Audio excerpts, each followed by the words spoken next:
So hi guys, muna itong simple na ingredients sa atong lutoon karon. So natay ahos, sibuyas. So magluto na itag adobong baboy guys na may ketchup. So karon guys, gapainit na ko og kalagas. Then ibutang na nato tayo ng atong baboy. So paghawson lang nato ang mantika guys ha. So sorry guys, wala tayo static nga kitchen.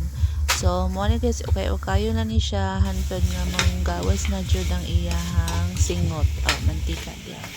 So after that ato na ibutang atong ahos sibuyas guys. So ay mo pagbuot ha nga giingon ani ra nato ni.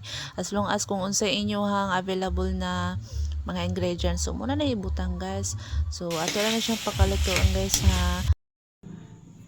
So, ayan na siya guys. Kumukulo na po, nilagyan na po yan ng tubig. Ayan, nakakagutom. Buksan niya natin. Ayan. So, dapat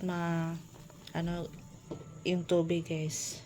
Mawala yung ayan guys, after na kung mahubasan na siya guys, butangan na dayon nato na siya og papula. Butangan dayon nato ketchup. Tapos pahubsan lang nato balik.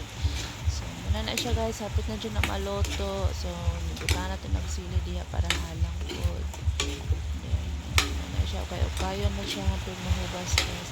And then, finally, mauna na yung finished product. So, gutom na ko guys. Mangaon na ta. Adobo with rice.